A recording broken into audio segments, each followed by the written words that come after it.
Hello दोस्तों। आज हम इस वीडियो में जानेंगे कि महामृत्युंजय मंत्र को बोलने में आप क्या गलती करते हैं। महामृत्युंजय मंत्र में क्या शक्ति होती है, महामृत्युंजय मंत्र को जपने वाले को क्या उसके जीवन में बदलाव आते हैं, मान मृत्युंजय मंत्र को जाप करने के क्या तरीके होते हैं। आज हम इस वीडियो में जानेंगे कि महामृत्युंजय मंत्र को चैंट करने वाले जो सबसे पहले जिसने उन्होंने उस मंत्र को बनाया, उस मंत्र के बारे में जानेंगे, उनका इतिहास भी जानेंगे। चलिए दोस्तों, इस वीडियो में शुरू करते हैं महामृत्युंजय मंत्र के बारे में। हेलो दोस्तों, अगर आपने मेरा चैनल अभी तक सब्सक्राइब नहीं किया है तो मेरे चैनल को सब्सक्राइब करें, लाइक कमेंट करें,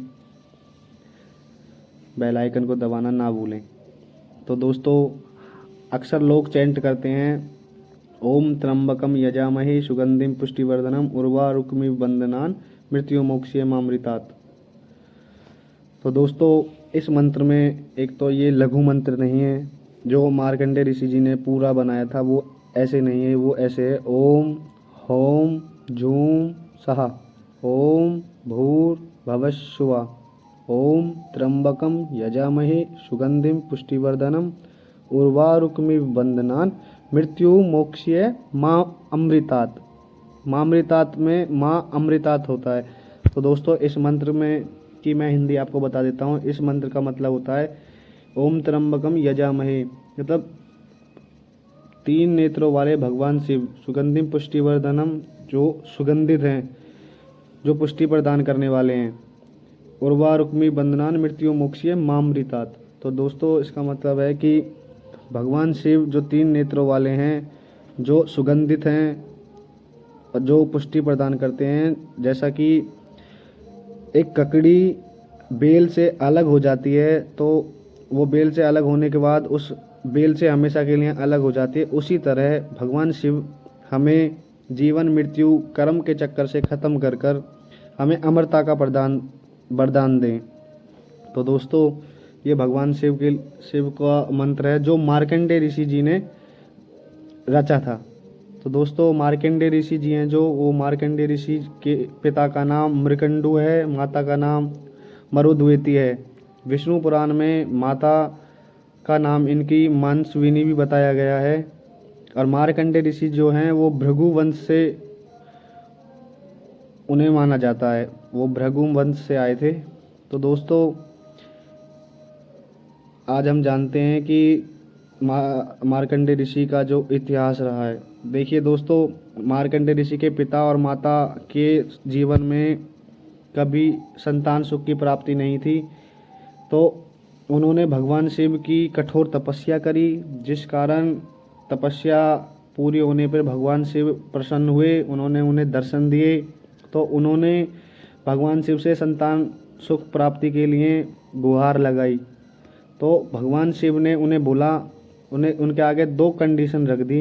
एक कंडीशन ये थी कि आपको एक बहुत महाज्ञानी पुत्र की प्राप्ति होगी, लेकिन उसकी उम्र 16 साल रहेगी। दूसरी उन्होंने रखी कि आपको ऐसे पुत्र की प्राप्ति होगी जो लंबी उम्र जिसकी रहेगी पर वो मंद बुद्धि होगा। तो मरकंडू ऋषि जी ने कहा कि पुत्र की आयु 16 वर्ष हो कोई दिक्कत नहीं है, वो लेकिन वो ज्ञानी होना चाहिए, क्योंकि मृकंडू ऋषि खुद भी बहुत बड़े ज्ञानी हुए हैं। तो दोस्तों, अब उन्होंने तथास्तु कह के शिव जी ने उन्हें वरदान दे दिया। वरदान के हिसाब से उन्हें एक पुत्र की प्राप्ति हुई जिसका नाम मार्कंडेय ऋषि पड़ा, मार्कंडेय। अब मार्कंडेय ऋषि शुरू से ही बहुत बुद्धिवान थे, शास्त्रों में उनकी बहुत गहरी रुचि रही थी। तो दोस्तों, जब वह 12 वर्ष के हो गए तो उनकी सारी शिक्षा पूरी हो चुकी थी, क्योंकि वो बहुत ज्ञानी थे, तो उन्होंने समय से पहले ही अपनी सारी शिक्षा ग्रहण कर ली थी। तो वो एक दिन मृकंडू ऋषि जी वो दुखी थे, तो वो उनके बेटे ने उनसे पूछा कि क्या हुआ, क्या नहीं हुआ, किस बात से आप दुखी हैं। तो उन्होंने उन्हें बताया कि ऐसे ऐसे आपकी 16 साल की उम्र है। तो उन्होंने भगवान शिव की तपस्या के लिए वो वहाँ से चले गए। तो उन्होंने भगवान शिव की तपस्या की, उन्होंने ये मंत्र खुद ही बनाया ओम होम जूम सहा ओम त्र्यंबकम यजामहे सुगंधिम पुष्टिवर्धनम उर्वारुक्मि बंदनान मृत्यु मोक्षीय मामृतात्। तो दोस्तों ओम स्वा भुवा भू ओम सहा जूम ओम ओम, यह एक पूरा मंत्र है। चलिए दोस्तों, अब जानते हैं कि इस मंत्र को पूर्व दिशा की ओर आप चैंट करेंगे तो इसके बहुत अच्छे शुभ फल प्राप्त होते हैं। आप कभी ना कर पाएँ तो सोमवार के दिन इसका मंत्र जाप जरूर करें। आप यदि कभी परेशानी में हो, किसी दुख में हो, किसी संकट में हो, मृत्यु पर विजय पाने के लिए यह मंत्र होता है, तो आप इसे चैंट कर सकते हैं। आपको शुभ फल ही मिलेंगे, भगवान शिव इससे प्रसन्न होते हैं। दोस्तों, इस मंत्र को चैंटिंग करने से अकाल मृत्यु का डर भी खत्म हो जाता है, अकाल मृत्यु भी नहीं होती है, ऐसा कथाओं में बताया गया है। जो मार्कंडेय ऋषि जी हैं, जो उनकी तपोभूमि हिमाचल के बिलासपुर जिले में सैलू नामक की जगह, जहाँ उन्होंने शिव जी की तपस्या की थी, और एक जगह अलोवाला कुरुक्षेत्र हरियाणा में भी स्थित है।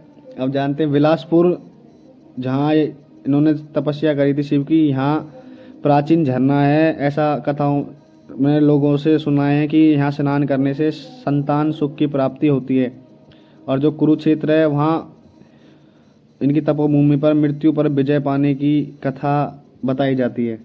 तो दोस्तों, अगर मैंने आपके डिस्क्रिप्शन में भी ये लिंक दे दिया है, मतलब कि बता दिया है कि इस मंत्र को कैसे बोलते हैं। एक बार मैं दोबारा आपको रिपीट करा देता हूँ।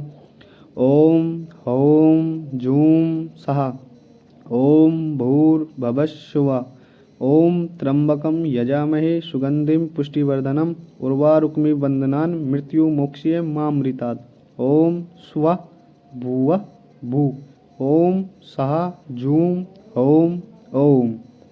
तो दोस्तों, मैंने डिस्क्रिप्शन में भी इस मंत्र को लिख दिया है, आप चैंटिंग करके देखिए, भगवान शिव की आपको जरूर कृपा होगी। हर हर महादेव दोस्तों।